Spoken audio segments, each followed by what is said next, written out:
네, 반갑습니다. 청년일단 강혜지입니다. 저는 현재 국제마음공부 직장인 학사에서 대종사님과 여러 도반님들의 은혜를 입으며 살고 있습니다. 그 은혜를 바탕으로 교당에서는 부회장과 일단 단장을 맡고 있으며 사회에서는 필라테스 강사로서 회원님들이 건강한 삶을 살 수 있도록 인도하는 역할을 하고 있습니다. 지난 시간까지는 총서편과 교육편에 대한 공부를 마쳤습니다. 오늘부터는 정전 제3 수행편을 공부합니다. 수행편을 공부하기 앞서 정전에서 수행편의 위치에 대해 살펴보겠습니다. 수행편은 총서편과 교육편 다음에 위치해 있는데요.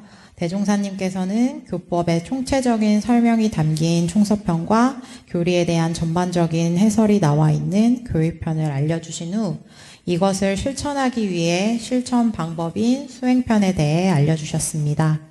그중 오늘은 일상에서 수행하는 데 있어 길잡이가 되어줄 일상 수행의 요법 1조에 대해서 공부해 보겠습니다. 본문으로 들어가기 앞서 일상 수행의 요법이 무슨 뜻인지 알아보겠습니다. 일상 수행의 요법은 원불교 교도라면 너무나 익숙한 것일 겁니다. 보통 법회 시간에는 기도식에서 연불 다음으로 함께 봉독하고 아침 좌선 시간에는 입정하기 전에 함께 봉독하고 있습니다. 우리가 날마다 때때로 외우는 이 일상 수행의 요법이 어떤 의미를 가지고 있으며 왜 이렇게 매일매일 외우는지 궁금하지 않으셨나요? 오늘부터 일상 수행의 요법에 대해 더 자세히 공부해 보도록 하겠습니다. 용어 해설을 먼저 볼까요? 일상은 늘상, 항상이란 말로 시간과 장소에 구애가 없는 항상 24시간 내내를 일상이라고 합니다. 수행은 첫 번째로는 닦는 행위를 말하기도 하고 이는 수행과 신앙이 대비되는 것이 아니고 닦고 행하는 모든 행위를 의미합니다. 그리고 두 번째는 수행은 일상과 같이 원망부족하고 지공무사한 각자의 마음을 알고 양성하고 사용하자는 것이 바탕이 되어 이론의 진리의 합이라는 방법을 말합니다. 이제 요법은 요긴한 방법입니다. 일상 수행의 요법은 일상 생활 속에서 수행의 지침으로서 삼도록 한 9개의 요긴한 방법으로 원불교 교리의 강령인 사막팔조와 사은사유를 직접 수행으로 옮길 수 있도록 구체적인 길을 밝혀 놓으셨습니다. 그래서 나눠보면은 1조, 2조, 3조까지는 사막 공부에 대한 내용이고 4조는 8조 공부, 5조는 사은을 신앙하고 보은 감사 생활하는 방법, 그리고 6조, 7조, 8조, 9조까지는 사유의 실천법이 요약되어 있습니다. 대종사님은 수행편 1장에 우리에게 왜 이런 일상수행의 요법을 외계했는지 자세히 말씀해 주셨는데요. 부분을 보면 내가 그대들에게 일상수행의 요법을 조속으로 외계하는 것은 그 글만 외라는 것이 아니오 그 뜻을 새겨서 마음에 대조하라는 것이니 대체로는 날로 한 번씩 대조하고 세밀히는 경계를 대할 때마다 잘 살피라는 것이라.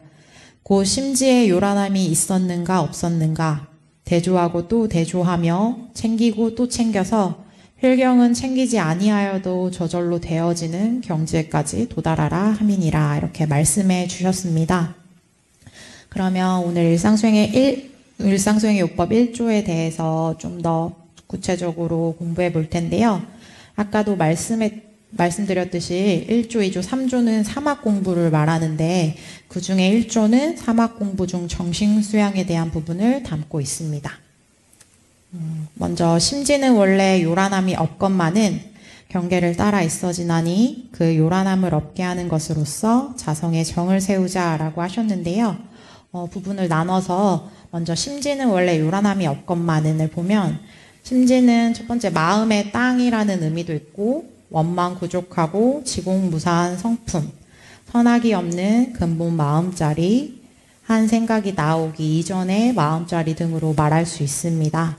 원래는 처음부터 정도로 해석하면 되겠고요. 요란함은 감정, 1조가 수양에 대한 부분을 담고 있기 때문에 분별성과 주착심으로도 규정할 수 있다고 합니다. 이제 업건만은 알아차리는 것을 의미하고요. 땅은 마음과 같은 속성을 가지고 있기 때문에 대종사님이 땅에 빗대어 마음을 표현해 주신 것 같습니다. 원래 요란함이 없다는 것은 우리 마음은 처음부터 온전하고 맑은 자리라는 뜻으로 원망 부족하고 지공무사한 성품 자리이기 때문에 처음부터 요란함이 없었습니다. 이제 경계를 따라 있어 지나니, 경계는 인과의 이치에 따라서 일상생활 속에서 부딪히게 되는 모든 일들, 곧 나와 관계되는 일체의 대상을 말하고요. 여기서 나와 있는 쉼표는 멈춰야 한다는 의미를 가지고 있습니다. 우리가 처음부터 요란함이 없었지만 경계를 따라 고요했던 마음에 한 생각이 일어나고 감정이 올라옵니다. 경계를 예를 들면 좋아하는 상대를 만났을 때, 싫어하는 상대를 만났을 때, 누군가 내 물건을 훔쳤을 때, 또는 누군가 나에게 선물을 주었을 때라고 해보면 좋고 싫은 마음이 경계 따라 일어나게 됩니다. 이런 마음이 있어질 때 쉼표, 멈추라고 하셨습니다. 세 번째, 그 요란함을 없게 하는 것으로서 라고 하셨는데요. 여기서 그는 지금 이 순간을 의미하고 있습니다. 그 요란함이라고 하셨습니다. 지금 이 순간의 경계를 통해 일어난 마음을 공부해야 합니다. 요란함에 대처하기 위해 주의심을 가지고 미리 연마를 하는 것도 중요하지만 지금 이 순간 경계가 닥쳤을 때, 요란함이 올라왔을 때 어떻게 해야 하는지도 중요합니다. 요란함이 올라왔을 때는 원래 이 마음이 우리는 없었기 때문에 없었던 자리로 다시 돌아가야 합니다. 그러기 위해서는 자성의 정을 세워야 하는데요. 마지막 자성의 정을 세우자 보겠습니다. 자성은 스스로 자자의 성품 성자로 사람이 본래 갖추고 있는 성품을 말합니다. 정은 정할 정응, 바로잡을 정으로 정신수양 공부를 통해 마음의 요란함이 없이 정신 통일이 된 상태, 천만 경계에 부딪혀도 정신이 흔들리지 않는 것, 안으로 분별 주착심을 제거하고 밖으로 산란한 경계에 끌려가지 않는 것을 말합니다. 그리고 지금 1조에서는 돌리자가 아닌 세우자라고 말씀해 주셨는데요. 세우다라는 의미는 잃지 않고 보존하다, 넘어진 것을 세우다, 없던 것을 창조하는 것이 아닌 원래 있는 것을 각성, 챙기자라고 할 수 있겠습니다. 자성은 앞서 나온 심지와도 같은 맥락입니다. 우리가 자성의 정을 세우려면 자성자리를, 심지자리를 알아야 합니다.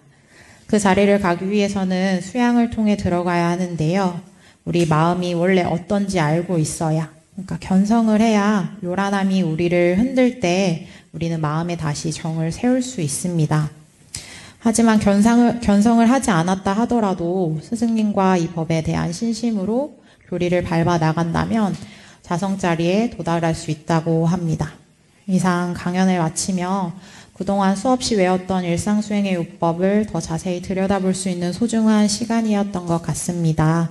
공부하며 제가 수행의 시간과 일과의 시간을 분리해서 살고 있다는 것을 알아차렸습니다.